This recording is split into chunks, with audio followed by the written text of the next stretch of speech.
الحمد لله والصلاة والسلام على رسول الله أما بعد فأعوذ بالله من الشيطان الرجيم بسم الله الرحمن الرحيم أولئك الذين اشتروا الضلالة بالهدى فما ربحت تجارتهم وما كانوا مهتدين صدق الله العظيم. برادران و خواهران، ما شما روز قبل در مورد کفار و به اصطلاح در سوره فاتحه ضالین صحبت نمودیم و بعد از او ما شما در مورد مغضوب علیهم که به تفسیر دوم منافقین بود دوم آمدم کمی صحبت های داشتیم. همچنان روز قبل ما شما در مورد اقسام کفر، در مورد کفر اکبر و کفر اصغر و همچنان در مورد کفر اعتقادی و کفر عملی هم صحبت‌های داشتیم.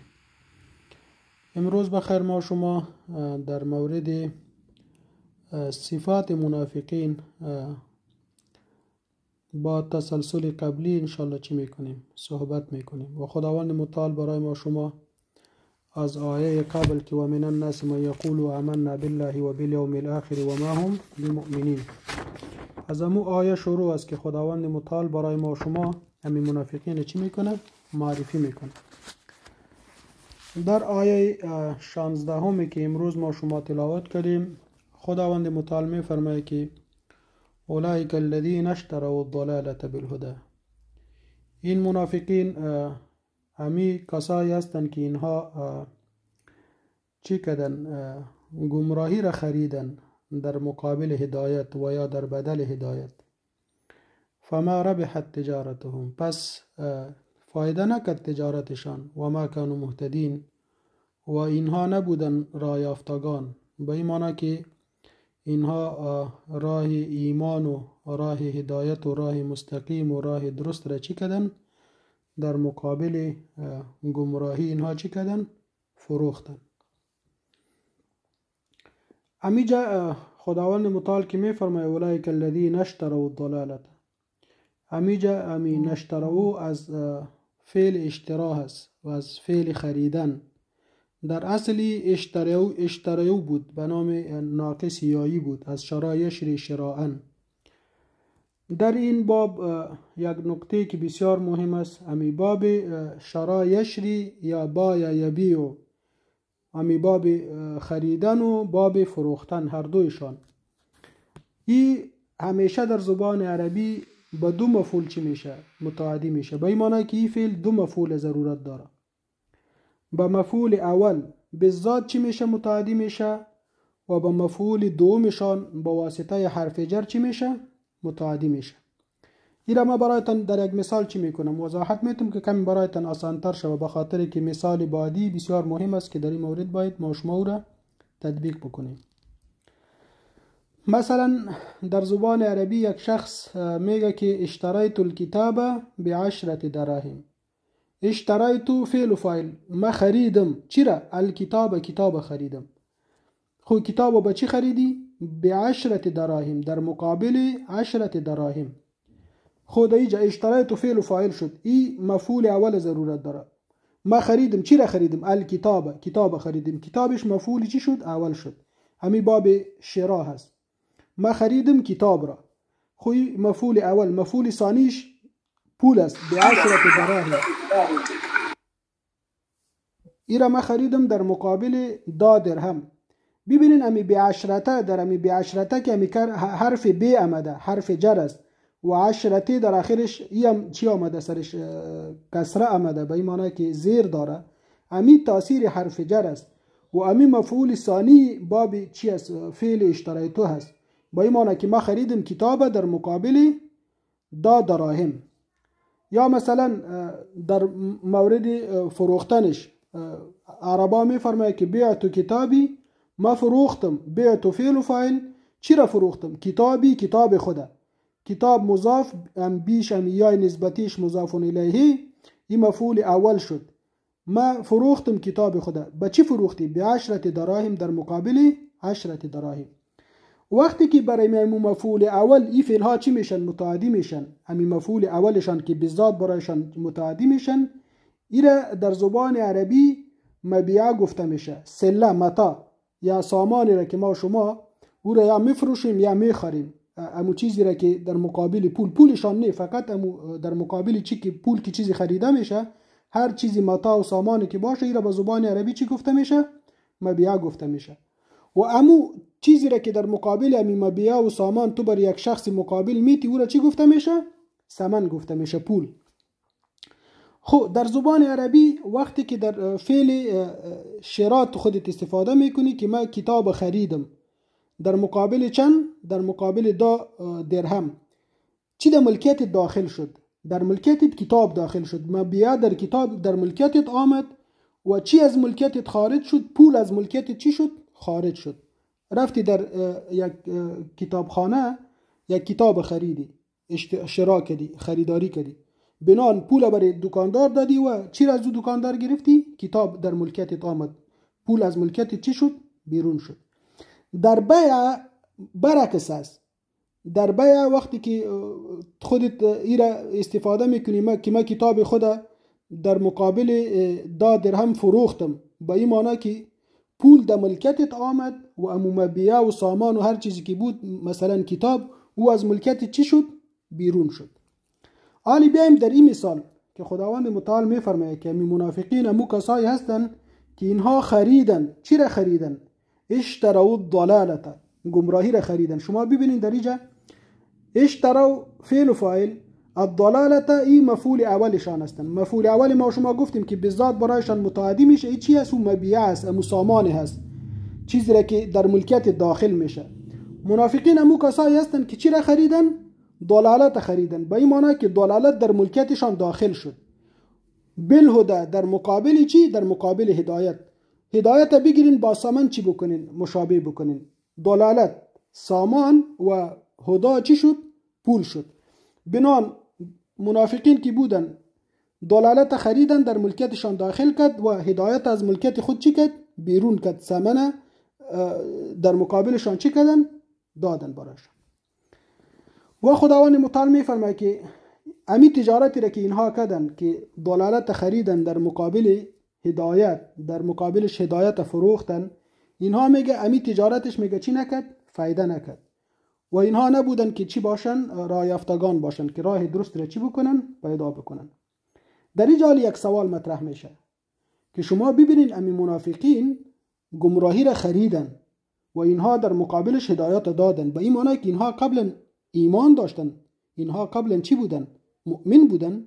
که خداوند متعال می قسم چی میکنه؟ میفرماید به خاطر که ما شما گفتیم که در شراء یک چیز در ملکیت داخل میشه، دیگه چیز از ملکیت چی میشه؟ بیرون میشه. جواب اولی است که دقیقاً همین قسم هستن. اینها اولا چی بودن؟ اینها ایمان داشتن، اینها نور ایمان داشتن، ولی بعداً شیطان برایشان آمد و برایشان گفت که چی میکنین؟ امی ایمان هیچ به درد نمیخوره و درد بخورتان نیستن، بگیرین در مقابلشان چی را بگیرین؟ امی گمراهی و ضلالت بگیرین، بنان از امی ایمان چی شوین؟ تیر شوین. خب با یک اساسی خود درست شد. سوال دوم والی مطرح میشه، در امو کسایی که از اول هیچ ایمان نبود، ابتداءً اونها مطلق منافقین یا کافر بودن، در مورد اونها چطور میشه؟ در مورد اونها این آیه را چه قسم چی بکنیم؟ تطبیق بکنیم.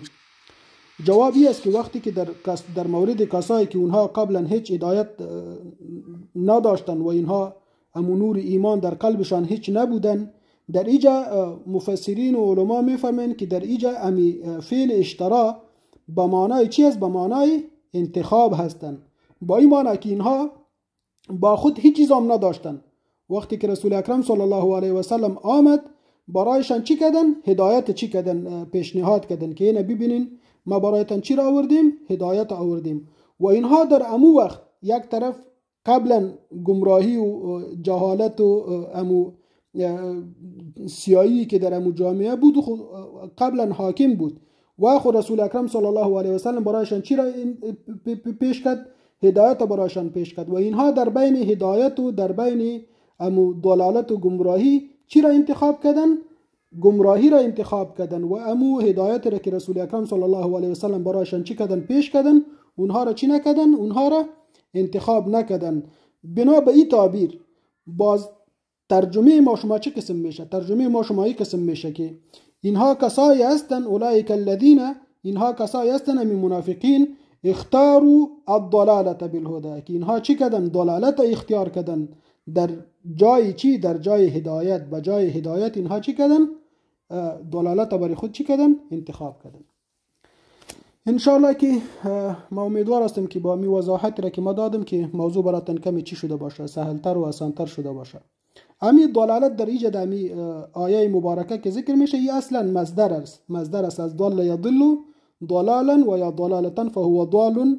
اما کسی که گمراه باشه برای چی گفته میشه؟ ضالون گفته میشه. با معنای گمراهی است امی ضلالت، که کسی راه مستقیم و درست و راه حق را چی میکنه؟ گم میکنه.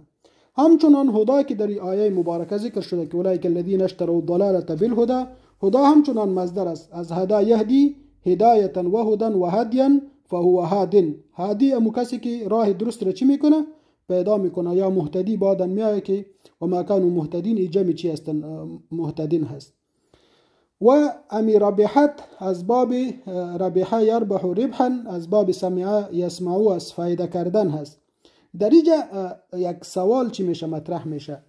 امی فایده را که میکنه، این فایده را تجار میکنه و یا تجارت چی میکنه؟ فایده میکنه. شما ببینید در اینجا خداوند متعال میفرماید اولئک الذین اشتروا الضلاله بالهدى، اینها کسایی هستند که اینها فروختن گمراهی را در مقابل چی؟ در مقابل هدایت. خریدن گمراهی را، میبخشین، گمراهی را خریدن در مقابل چی؟ در مقابل هدایت.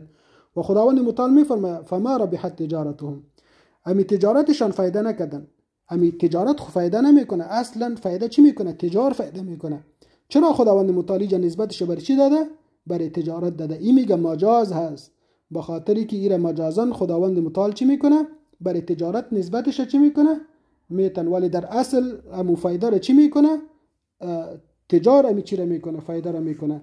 در اصل امی عبارت این قسم ذکر میشه فما ربحوا فی تجارتهم، بنان اینها فایده نکردن در تجارتشان. امی تاجرین، کسایی که امی منافقین هستن که اینها ضلالت خریدن و هدایت چی کردن؟ فروختن. فما ربحوا فی تجارتهم، اینها در امی تجارتشان چی نکردن؟ فایده نکردن. و ما کانوا مهتدین، و اینها نبودن راه یافتگان. امی مهتدین جمع مهتدین است، اسم فاعل است، از باب افتعال است، از اهتدى یهتدی اهتداء فهو مهتدین. اسم فاعلش مهتدین میای رای را که پیدا میکنه. و مهتدون حالت رفیعشان میای که وقت مرفوع واقع میشه، و مهتدین حالت نسبی و حالت چیشان هستن؟ حالت جریشان هستن. تا این حدی که ما شما رسیدیم اوصاف منافقین چی شد؟ تمام شد. خداوند متعال همگی اوصاف منافقین، ما شما گفتیم که شناخت منافقین آسان نیست، بسیار سخت است. بعد از این خداوند متعال با وجودی که اوصاف منافقین برای ما شما بیان کرد، عالی برای ما شما یک چند مثال را ارائه میکنن که ما بهتر امی منافقین چی بکنیم؟ درک بکنیم و اینها را بشناسیم تا که ما در شناختشان چی نکنیم؟ اشتباه نکنیم. ببینین خداوند متعال در مورد منافقین گفتن قبلا در آیه 8 و من الناس من یقول آمنا بالله و بالیوم الاخر و ما هم بمؤمنین. خداوند گفتن که اینها اعتقادی چی را دارن؟ فساد اعتقادی را دارن. فساد اعتقادی با این معنی که اینها چی نیستن؟ مؤمن نیستن، مؤمنین نیستن. زبانن اینها چی میکنن؟ لسانن اینها اعتراف میکنن ولی در قلبشان چی نیستن؟ ایمان نیست. بنان اینها چی دارن؟ فساد اعتقادی دارن. در آیه دومشان، در آیه نهم بعد از این یخادعون الله والذین آمنوا وما یخدعون الا انفسهم وما یشعرون فی قلوبهم مرض فزادهم الله مرضا ولهم عذاب علیم بما كانوا یکذبون. خداوند متعال در این دو آیه برای ما شما بیان میکنن که اینها علاوه از فساد اعتقادی فساد قولی هم دارن. اینها دروغگو هستند و برایشان هم عذاب دردناک و علیم که است به سبب چی است؟ به سبب تکذیبشان هستند. بنانی صفت دومی چی شد؟ منافقین شد. و در بعد از این خداوند متعال برای ما شما بیان میکنن که علاوه از این دو فساد، فساد اعتقادی و فساد قولی، اینها فساد چی هم دارن؟ عملی هم دارن. وقتی که برایشان گفته میشن که و اذا قیل لهم لا تفسدوا في الارض قالوا انما نحن مصلحون الا انهم هم المفسدون ولكن لا يشعرون. خداوند متعال برای ما شما بیان میکنه که اینها که هستن خودشان مفسدین هستن ولی اینها نمیفهمند. این فساد چی شد؟ فساد عملیشان. و علاوه از فساد عملی اینها فساد چی را دارن؟ اخلاقی را هم دارن. اینها پشت مؤمنین پسخند و استهزاء و سخریه امی چیزها را هم چی میکنن؟ در آیه 14 خداوند متعال برای ما شما میفرماید و اذا لقوا الذين آمنوا قالوا آمنا و اذا خلوا الى شياطينهم قالوا إنا معكم انما نحن مستهزئون الله يستهزئ بهم ويمدهم في طغيانهم يعمهون. بناهن شما ببینید در هر کسی که امی 4 نواقص و امو 4 فساداتی را که ما شما در کلش چی کردیم بیان کردیم که متضمن 15 صفت است، در وجود هر انسان که امی صفاتی بود که ایمان نداشت، فساد قولی داشت، فساد عملی داشت، فساد اخلاقی داشت، شما بفهمین که چی هستن؟ اینها منافقین هستن. علاوه از این که خداوند متعال این را برای ما شما بیان میکنن که اینها امی 4 مشکلات را دارن، خداوند متعال برای ما شما چی میکنه؟ مثال هایش چی میکنن؟ ارائه میکنن. شما با مثالشان بسیار چی بکنن؟ دقت بکنن. خداوند متعال میفرماید مثلهم كمثل الذي استوقد نارا، میگه مثال این منافقین كمثل الذي با مثل امو کسی هستن که استوقد نارن که او آتش چی بکنه؟ در بده. فلما اضاءت ما حوله، هر وقت میگه که چی شوه؟ روشن شوه. ما حوله امو 4 اطرافشان. ذهب الله بنورهم، خداوند متعال امی روشنیش چی میکنه؟ ایره میگیره. و ترکهم، و اینها را چی میکنن؟ میگذارن فی ظلمات، در امو تاریکی ها، لا یبصرون، که اینها نمیبینن. مثال شما در این مثال چی بکنن؟ بسیار دقت بکنن. در اینجا 2 چیزی را خداوند متعال برای ما شما در اینجا بیان میکنه. مثلهم، مثال اینها، یک تشبیه مفرد به مفرد است. ما شما چیزی داریم در زبان خود ما میگیم که امو احمد که است بیخی چی است؟ شیر است. احمد شیر است. احمد شیر است، در این معنی احمد هم مفرد است، شیر هم مفرد است. و این را ما چی میکنیم؟ شیر احمد با شیر چی میکنیم؟ تشبیه میتیم. تشبیه در چی؟ تشبیه در اینکه چی است؟ شجاعت داره. امو مثل که شیر چی دارن؟ دلیری و شجاعت دارن، امی قسم احمد هم چی داره؟ امو شجاعت را دارن. این در زبان فصاحت و بلاغت این را چی گفته میشه؟ تشبیه گفته میشه. و یک مشابهت حال با حال است، مشابهت کیسه با کیسه هست. در اوجا مقصود مفردات نمی باشه. مثلا در اینجا شما ببینید ما احمد گرفتیم با شیر چی کردیم؟ مقایسه کردیم. ولی در وقتی که ما شما یک حال با دیگه حال چی میکنیم؟ مقایسه میکنیم. یک کیسه را با دیگه کیسه چی میکنیم؟ مقایسه میکنیم. در اوجا هدف چی میباشه؟ در اوجا هدف تمثیل هست، نه که ما شما مقصود ما چی باشه؟ احمد و محمود باشه. در این مورد فقط احوال و حالات و چی است؟ هدف ما شما هستن. در حالی که او حالت فعلا چی نیست؟ فعلا وجود نداره، ولی با خاطر که قبلا وجود داشت، با می خاطر ما شما چی میگیم؟ او را چی میکنیم؟ مقایسه میکنیم. مونږ په پښتو ژبه کې یو دغه لرو، یو متل لرو، و اجران د کده پلار ده هم پوار ده. در زبان دری آسیا چی قسم؟ من نمیفهم که کدام تو ضرب المثل وجود داره یا نداره جناب سید زیسه در مورد آسیاب؟ به ارتباط آسیاب نی، ولی چی دیگری خواد باشه که نوبت را مراعات کردن فعلا در ذهنم نیست استاد. بله استاد گرامی است. آسیا اگه از پدرت هم است به نوبت است. خیلی بسیار زیاد تشکر. این یک چی بود؟ خود در سابقه آسیاب هایی که بودن مردم میرفتن سفر میکردن، بعد از چی میشدن؟ نوبت خدا میگرفتن، چند شب چی میکردن؟ سپری میکردن. یک شخص رفته بود اموجا برای آسیاب، اموجا منتظر بود و آسیابان که آمده، پسرش آمده نوبت از او چی کرده؟ پیش کرده. می نفر صدا کرده که او برادری خونه میشه، ما اینجا چند شب سپری کردیم. او بچه برش گفته که برادری آسیا از پدرم است. او برش گفته او برادر اگه آسیا از پدرتان باشه به چی است؟ به نوبت است. حالی ما شما امی مثال در امروزی که یک کسی چی میکنه بینوبتی میکنه یا هر چیزی را که انجام میده ما شما حالت امی شخص را میگیریم با امو حالت چی میکنیم مشابهت میتیم. بنان با امی قسم خداوند متعال برای ما شما در اینجا مثال بیان میکنه در شکل تمثیل نه در شکل تشبیه. خداوند متعال امی حالت منافقینه که امروز اینها چی را میگیرن گمراهی را میگیرن و هدایت چی میکنن مفروشن با این معنی که روشنی را مفروشه و تاریکی را چی میکنه میخره. اینها را خداوند متعال یک حالتش برای ما شما در این آیه مبارکه مثالش برای ما شما بیان میکنه. میگه امی منافق میگه فکر کنین که یک شخصی هست در تاریکی در یک دشت بسیار به پایان سفر میکنه و در شب بسیار تاریکی هست و هیچ چیزی را نمیبینه. یگان وقت چی میکنه بس تصادفاً آتش چی میکنه در میته و وقتی که آتش در میته در گرد چاپیرش همه چیزها را میبینه. سنگام پیدا میکنه میبینه که اوجا یک چیا مارا موجود داره و گشدم موجود داره. چیزایی که مفیدت سورم میبینه و چیزایی که به ضررشان هستن او را میبینن. همه چیزها را میبینن. خداوند متعال میفرمه وقتی که یک کسی ایمان به دست بیاره و گمراهی و جهالت از چی بکنه کوچ بکنه مثل امی آتش است که در داد و همه چیزها برایشان معلوم شد. امی کسی که مؤمن و مسلمان باشه شما ببینین ما شما چی را همو فساد اعتقادی و فساد عملی و فساد اخلاقی همه چیزهای شما چی کردیم بیان کردیم و همه چیزها برای ما شما معلوم شد که ایمان امی چیزها را برای ما شما چی میکنه معرفی میکنه. در مقابل اگر یک کسی از دین بیرون میشه اتیست میشه ملحد میشه شما ببینید هیچ منبع اخلاقی ندارن هیچ منبع از علوم ندارن که برای ما شما ارائه بکنن. حتی اگر برایشان بگن که مادرتان سرت حرام است میگه حرام است ولی چی ندارن منبع ندارن. ولی امی الحمدلله علی نعمت الاسلام که همه چیزها را برای ما شما بسیار با وضاحت و با دلایل ایرا برای ما شما چی میکنه بیان میکنه که کار درست است این نادرست است حلال است حرام است. همه چیزها را خداوند متعال برای ما شما چی میکنه بیان میکنه.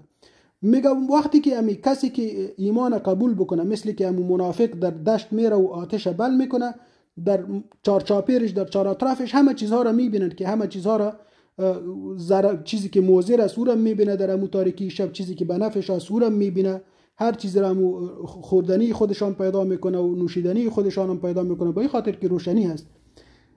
یگان وقت امی تصادفاً امی آتشش چی میشه از بین میره. وقتی که آتشش از بین بره چشماشون چی میکنه تاریکی میکنه. این قسم تاریکی میکنه که با جای امو چیزایی که اینها مفیده چی میکنن میپالن که چیزی مفیده برای خود پیدا میکنه ممکن یگان روز امو چی را ما را از دمش بگیره با جایی که فکر بکنه که این اسپان است. امی قسم خداوند متعال میفرماید کسی که چی باشه منافق باشه و این گمراهی را چی میکنن میخرن در مقابل هدایت امی تو روشنی از چی میکنه کوچ میکنه. وقتی که از این روشنی کوچ بکنه شما میبینین که چی است کچ و گول است. هیچ چیزی را نمیفهمه نه فایده خدا میفهمه و نه امو ضرر خدا میفهمه و هیچ چی ندارن حاکمیت سر امو مفاد و امو مقاصدشان و غیر مقاصدشان هیچ چی ندارن حاکمیتی ندارن. خداوند متعال برای ما شما اینجا امیر بیان میکنن که مثلهم كمثل الذي استوقد نارا مثال امی منافقین مثل امو کسی هستن که استوقد نارن که او چی بکنه آتش چی بکنه بل بکنه. استوقد یستوقد استیقاد فهو مستوقد از باب استفعال است با این معنی که روشنی کردن باب متعدی هست. با این معنی که یک کسی هست که خودش یک چیزی روشن میشه روشن شدن است.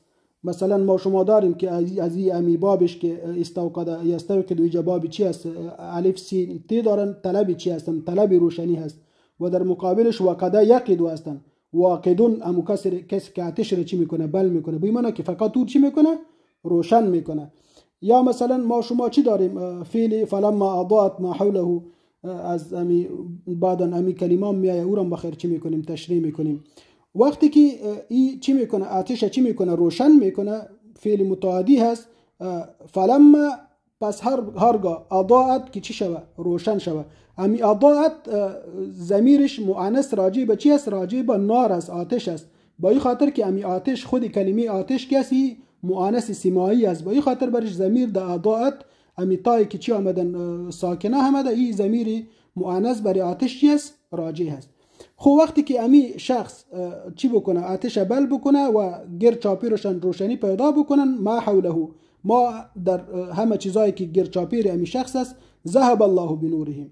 خداوند متعال یک بار در امی چی میاییم؟ در کلمه اضاءت میاییم. از امی باب اضاء یضیء اضاءتن باب چی است؟ باب افعال است، به این معنی که روشن کردن هست و این باب چی است؟ باب متعدی هست. و در مقابلش چی میآید؟ باب مجردش هم میآید، از ضاء یضیء ضوءا به معنی فهو ضاء، امو چی روشن شدن هست. و در اینجا خداوند متعال که بیان میکنه ذهب الله بنورهم، خداوند متعال نمیگه که ذهب الله بنارهم، خداوند متعال آتشش از بین نمیبرن. خداوند متعال میفرماید که ذهب الله بنورهم. ما ببینین آتش دو چیز داره، یک امی روشنی داره و یک امو چی دارن؟ دود و امو چی دارن؟ گرد و غبارشان هستن. خداوند متعال در اینجا بیان میکنه که خداوند متعال فقط امو نورش میگیره، نوری آتش میگیره و امو دود و چیزایی که اینها در تاریکی میمن، اونها با منافقت چی میکنن؟ مصاحبت میکنن و با منافق چی میکنن؟ دوستی میکنن. بنان خداوند متعال اینها چی میکنن؟ امی روشنیشان میگیره و اینها در تاریکی چی میمانن و ترکهم فی ظلمات، و اینها را چی میکنن؟ میگذارنن فی ظلمات. ظلمات جمع ظلمتون است، تاریکی هست. لا یبصرون، باز اینها چی میکنن؟ اینها هیچ چیزی را نمیبینن و اینها در تاریکی همی تو چی میمانن؟ سردرگم میمانن. در امیجا یک کلمه که ما حوله، فلما اضاءت ما حوله، در زبان عربی وقتی که امی کلمه ما میاد در امی آیه مبارکه، در اینجا مفسرین نوشته میکنه که در اینجا سه احتمال وجود داره.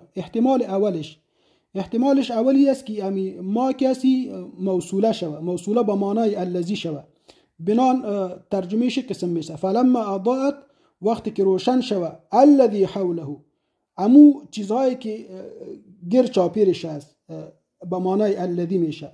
و وقتی که ما احتمال دومش مای موصوفه میشه، امی ما به معنای به تأویل مکانون میآید، به این قسم ترجمه میشه فلما اضاءت مکان حوله، وقتی که روشن شوه امو جایی که در چهار اطرافشان هستن، این وقتی که با مای موصوفه به. و همچنان یک روایتی است که ما زائده شوه، از بین برده شوه بیخی، فلما اضاءت حوله، وقتی که روشن شوه حوله چهار اطرافشان. ببینین اگر ما چی هم شوه حذف هم شوه، معنای آیه مبارکه چی نمیکنه؟